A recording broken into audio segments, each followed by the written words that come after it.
नमस्कार विद्यार्थियों।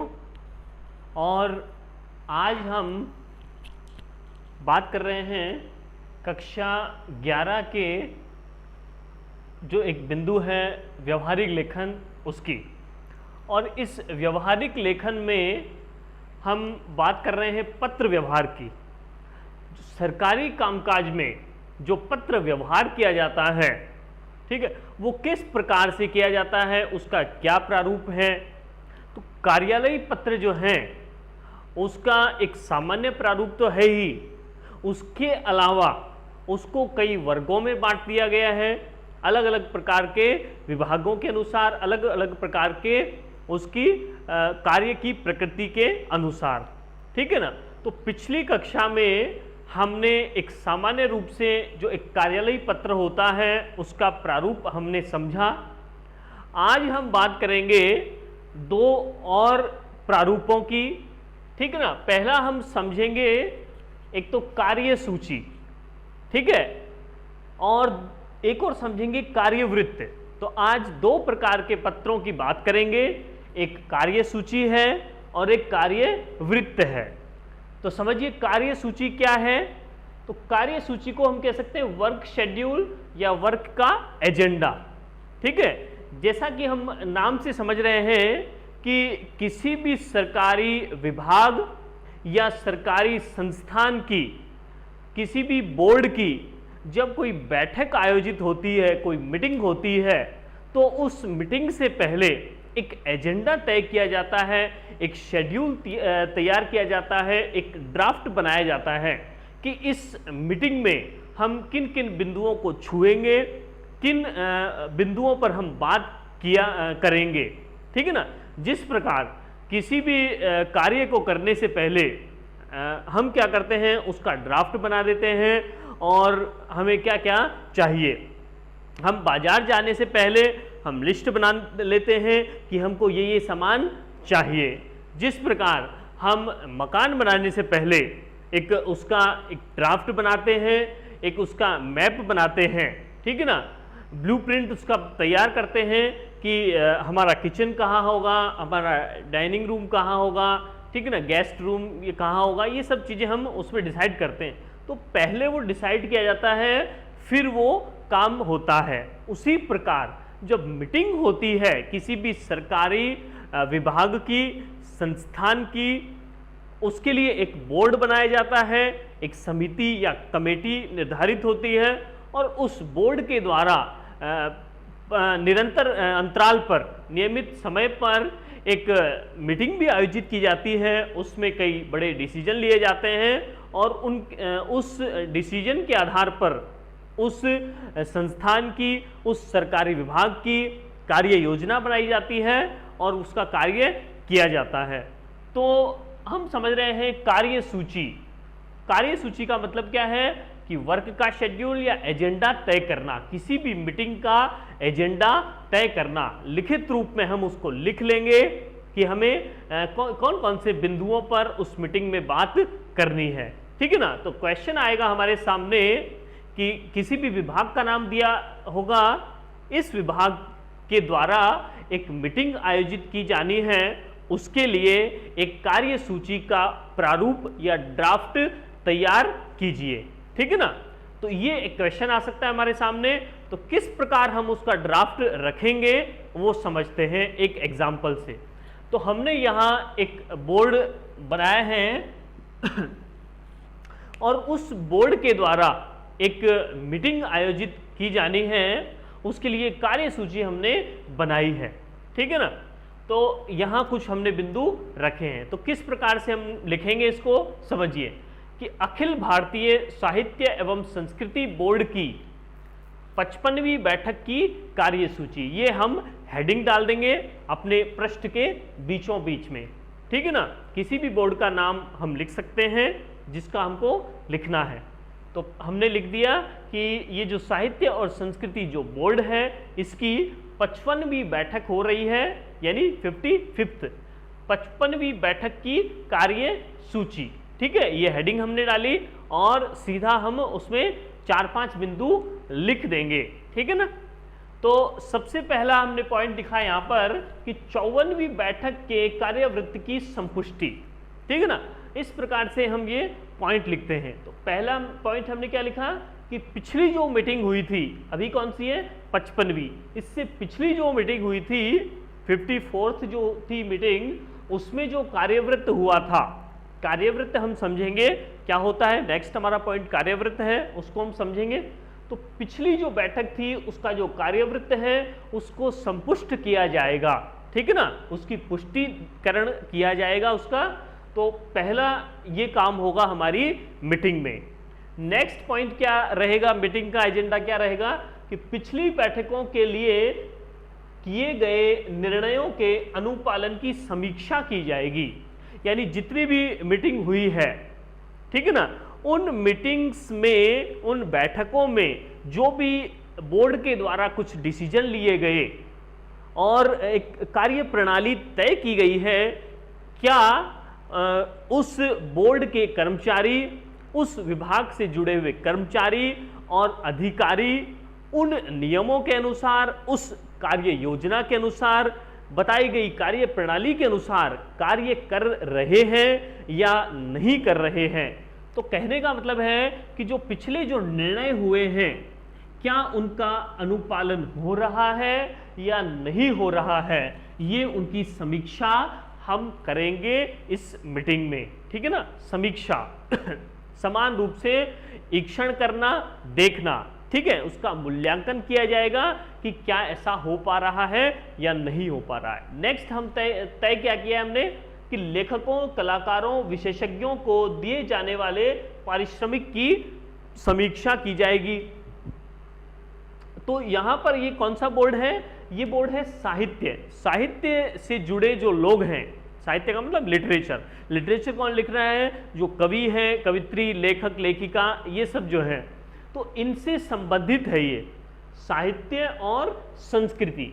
साहित्य का मतलब लेखक और कवि हो गए, और संस्कृति का मतलब हो गया टीवी और फिल्म जगत के लोग या रंगमंच से जुड़े हुए, ठीक है ना, प्ले से जुड़े हुए लोग जो रहते हैं, ठीक है ना। तो उनकी बात हो रही है इस बोर्ड में, ठीक है ना। तो हमने क्या रखा है अगला मुद्दा कि जो भी लेखक हैं हमारे क्षेत्र के अंदर जो आते हैं लेखक और जो कलाकार हैं, जो रंगमंच पर, ठीक है ना, उस पर करते हैं, अपना प्रदर्शन दिखाते हैं, कलाकार और विशेषज्ञ, उस क्षेत्र से जुड़े जो स्पेशलिस्ट हैं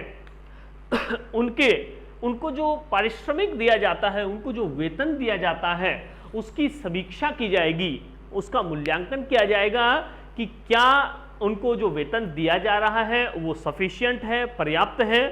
क्योंकि पिछले 5 साल में उनकी वेतन में वृद्धि नहीं की गई है, तो क्या ऐसा किया जाना चाहिए, ये भी क्या की जाएगी, समीक्षा की जाएगी।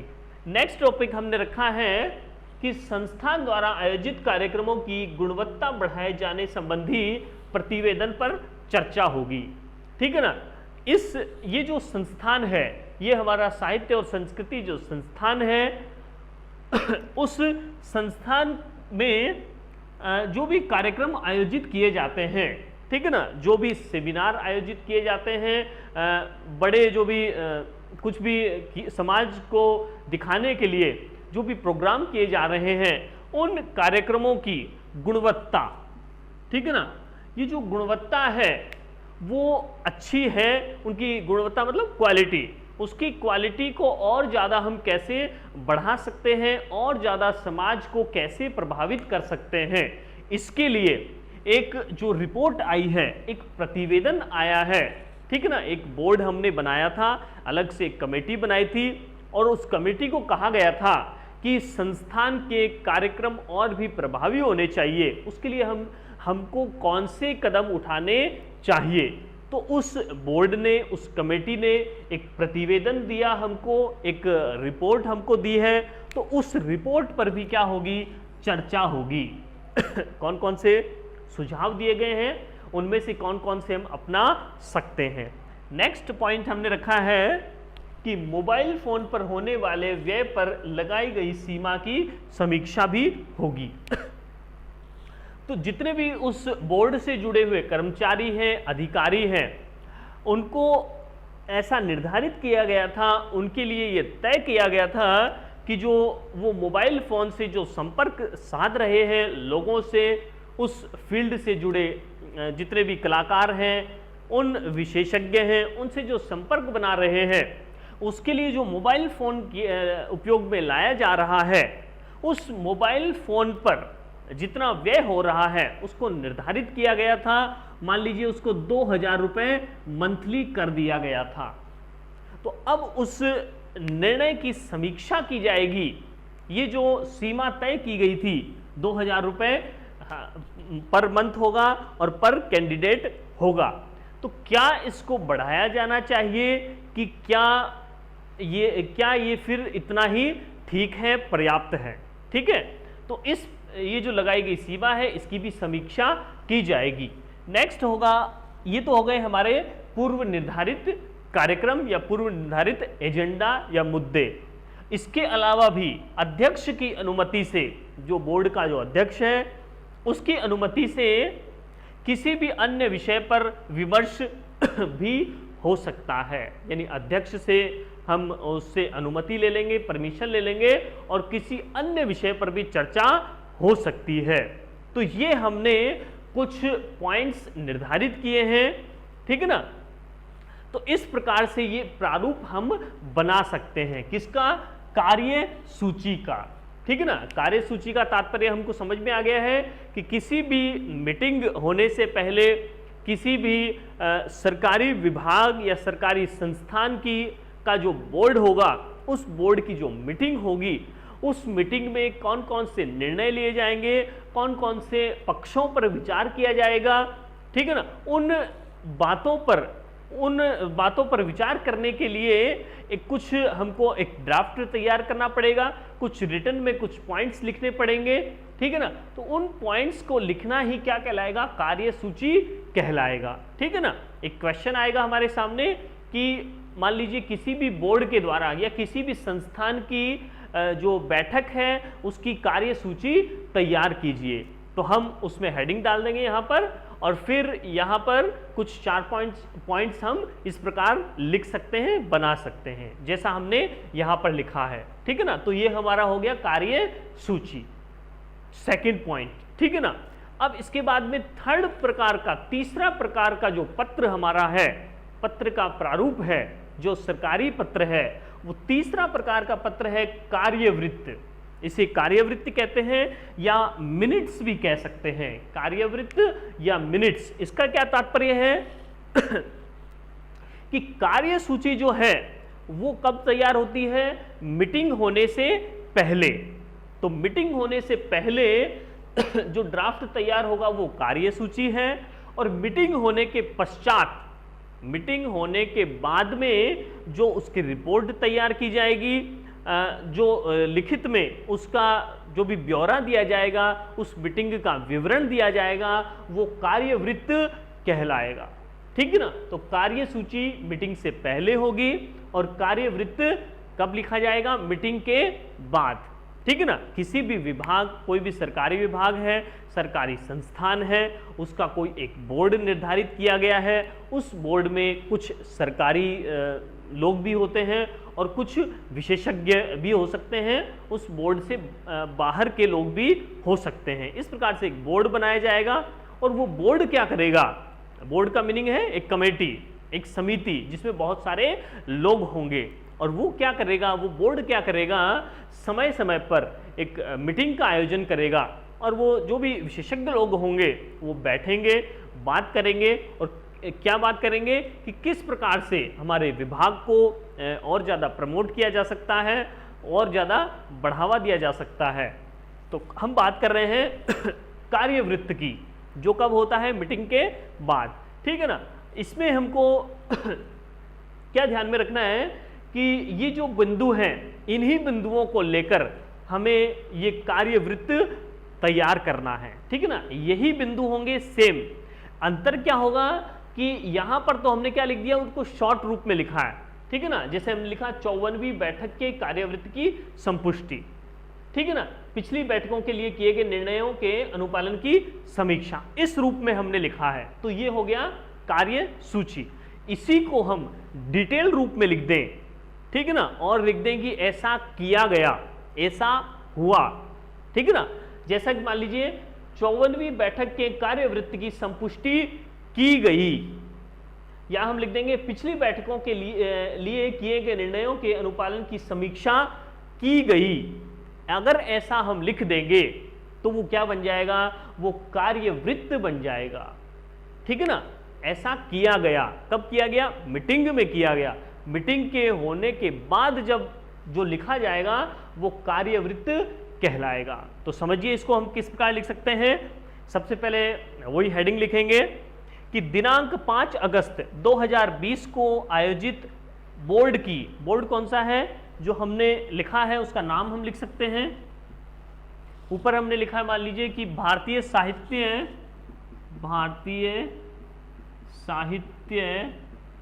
व संस्कृति बोर्ड, ठीक है ना। तो क्या हम लिख देंगे कि दिनांक 5 अगस्त 2020 को आयोजित भारतीय साहित्य व संस्कृति बोर्ड की 55वीं बैठक का कार्यवृत्त, ठीक है ना। ये उस मीटिंग का, उस बैठक का कार्यवृत्त है कि उस बैठक में क्या क्या डिसीजन लिए गए, ठीक है ना। तो ये हमने हेडिंग डाल दी, ठीक है ना। जैसा हमने लिखा था 55वीं बैठक की कार्यसूची, उसी प्रकार हमने लिख दिया 55वीं बैठक का कार्यवृत्त, ठीक है। और फिर उसमें क्या लिखेंगे, यहां हम डिटेल से 2 लाइन और लिख देंगे कि दिनांक 5 अगस्त 2020 को भारतीय साहित्य व संस्कृति बोर्ड की 55वीं बैठक का आयोजन नई दिल्ली में हुआ, जिसके अध्यक्ष रमेश कुमार जी थे और जिसके कुछ प्रमुख सदस्य निम्नलिखित हैं, ठीक है। एक बार फिर से मैं बोल रहा हूं, क्या लिखना है हमको कि दिनांक 5 अगस्त 2020 को भारतीय साहित्य व संस्कृति बोर्ड की 55वीं बैठक का आयोजन किया गया, जिसके अध्यक्ष श्रीमान रमेश कुमार या राजेश कुमार, जो भी हम लिख सकते हैं, ये राजेश कुमार जी थे और इस बैठक के प्रमुख सदस्य निम्नलिखित हैं, या इस बैठक के सदस्यों का ब्यौरा निम्न प्रकार से है। उसके बाद में हम क्या लिखेंगे, कुछ सदस्यों के नाम हम लिख देंगे, 4 या 5 सदस्य यहां लिख देंगे, ठीक है ना। जैसे हम लिख देंगे कि फर्स्ट नंबर पे हम लिख देंगे महेश लाल, कुछ भी नाम लिख देंगे XYZ। महेश लाल ये क्या है, उसकी पोस्ट लिख देंगे, नाम लिखेंगे फिर उसकी पोस्ट कि महेश लाल क्या है, मुख्य कार्यकारी है, ठीक है। महेश लाल मुख्य कार्यकारी है। फिर लिख देंगे राजेश कुमार ये महानिदेशक हैं, ठीक है। ये 2 पॉइंट हो गए। फिर हम तीसरे नंबर पे लिख देंगे श्रीमती प्रतिभा पाटिल, लिख देंगे सदस्य। फिर हम लिख देंगे मोहन लाल, लिख देंगे सदस्य। 5 नंबर पे लिख देंगे महेश कुमार या जो भी कुछ नाम लिख देंगे, रामलाल सदस्य। तो इस प्रकार 4 या 5 पॉइंट हम लिख सकते हैं, ठीक है ना। तो हमने क्या लिखा, फिर से एक बार समझिए। हम लिखेंगे यहां पर कि दिनांक 5 अगस्त 2020 को भारतीय साहित्य व संस्कृति बोर्ड की 55वीं बैठक का आयोजन किया गया, जिसके अध्यक्ष श्रीमान राजेश कुमार जी थे और इस बैठक के कुछ प्रमुख सदस्य निम्नलिखित प्रकार से हैं। और वहां हम 4-5 नाम लिख देंगे, उनके नाम लिखेंगे और उनके पदों के नाम लिखेंगे, नाम उनका और उनका पोस्ट या पद जो भी हैं। इस प्रकार 4 या 5 नाम हम लिख देंगे। उसके बाद ऐसा करने के बाद हम लिखेंगे कि उस मीटिंग में क्या निर्णय लिया गया। आगे हम क्या लिखेंगे,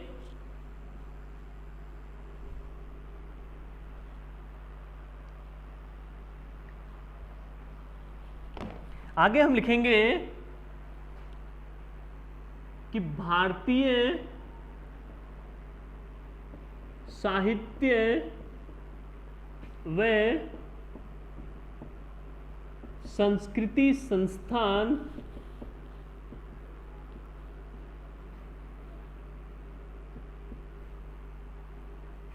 की बैठक में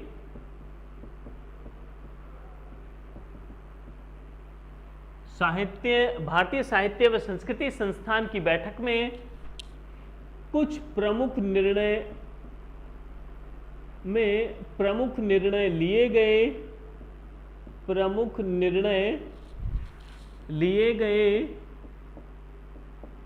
जो निम्न प्रकार से हैं। ठीक है ना, ये हम हेडिंग डाल देंगे और फिर कौन कौन से निर्णय लिए गए और फिर हम ये लिख देंगे। ठीक है, तो वही हम लिखेंगे। ये कार्य सूची के पॉइंट थे, 5 पॉइंट, इन्हीं को हम विस्तार पूर्वक जब लिखेंगे, इन्हीं को जब डिटेल से हम जब लिख देंगे तो ये कार्यवृत्त बन जाएगा। ठीक है, इन्हीं बिंदुओं को हम काम में लेंगे। कैसे लिखेंगे? पहला पॉइंट कि 54वीं बैठक के कार्यवृत्त की यहां संपुष्टि की गई, उसको पुष्ट किया गया। नेक्स्ट दूसरा पॉइंट लिखेंगे कि ठीक है ना, यहां लिख दिया हमने संपुष्टि की गई। एक पॉइंट को हम 2-3 लाइनों में लिख सकते हैं, उसको डिटेल से लिखना है। दूसरा, पिछली बैठकों के लिए किए गए निर्णयों की अनुपालन की समीक्षा भी की गई और यह पाया गया कि अधिकांश जो निर्णय हैं, अधिकांश जो कार्य योजना बनाई गई है, उसका सभी कर्मचारी उसका अनुपालन कर रहे हैं, परंतु कुछ नियम ऐसे भी हैं जिनका कठोरता से पालन नहीं किया जा रहा है। बोर्ड के द्वारा उनको भी भविष्य में कठोरता से पालन करवाए जाने के कदम उठाए गए या कदम बताए गए। ठीक है ना, तो इस प्रकार हम डिटेल से उसको लिखेंगे। कैसे लिखेंगे समझिए कि पिछली बैठकों के लिए किए गए निर्णयों के अनुपालन की समीक्षा भी इस बैठक में की गई और पाया गया कि पिछले जो निर्णय थे, पिछली बैठक में जो निर्णय लिए गए, वो उनकी अनुपालना ठीक प्रकार से या 100% नहीं की जा रही थी और कुछ जो नियम थे उनको हूबहू पालन नहीं किया जा रहा था। तो बोर्ड की तरफ से ये निर्णय लिया गया कि उनका पालन भी कठोरता से किया जाए। ठीक है, सेकंड पॉइंट। थर्ड पॉइंट होगा कि लेखकों, कलाकारों, विशेषज्ञों को दिए जाने वाले पारिश्रमिक की समीक्षा भी इस बैठक में की गई और पाया गया, ये भी लिखेंगे, और पाया गया कि वर्तमान परिप्रेक्ष्य को देखते हुए उनके वेतन में वृद्धि किए जाने की आवश्यकता है और इस वेतन में इन लोगों के, लेखकों, कलाकारों और विशेषज्ञों के वेतन में 10% की वृद्धि की जानी चाहिए। ये निर्णय लिया गया। ठीक है, उसको डिटेल से लिखेंगे। फोर्थ पॉइंट होगा कि संस्थान द्वारा आयोजित कार्यक्रमों की गुणवत्ता बढ़ाए जाने संबंधी प्रतिवेदन पर भी चर्चा हुई और उसमें जो भी प्रावधान उस प्रतिवेदन में दिए गए थे, उन प्रावधानों को जल्द से जल्द या शीघ्रातिशीघ्र लागू करने की भी बात कही गई। नेक्स्ट होगा कि मोबाइल फोन पर होने वाले व्यय पर लगाई गई सीमा की भी समीक्षा की गई, एक मूल्यांकन किया गया और पाया गया कि जो 2000 रुपए प्रति व्यक्ति प्रति माह एक सीमा जो निर्धारित की गई थी वो बहुत ही न्यून है, वह सब लोगों के लिए पर्याप्त नहीं है। इसलिए तुरंत प्रभाव से ये जो खर्चा है, ये जो मोबाइल व्यय है, उसको 2000 से बढ़ाकर 6000 रुपये किया जाना चाहिए। ये निर्णय भी लिया गया। नेक्स्ट हो जाएगा। ठीक है ना, और भी ये जो पॉइंट है उसमें हम लिख भी सकते हैं या उसको हटा भी सकते हैं। ठीक है ना, तो इस प्रकार से ये हमने कुछ पॉइंट्स लिखे थे जो हमने कहाँ काम में लिए हैं, कार्य सूची में हमने काम में लिए हैं।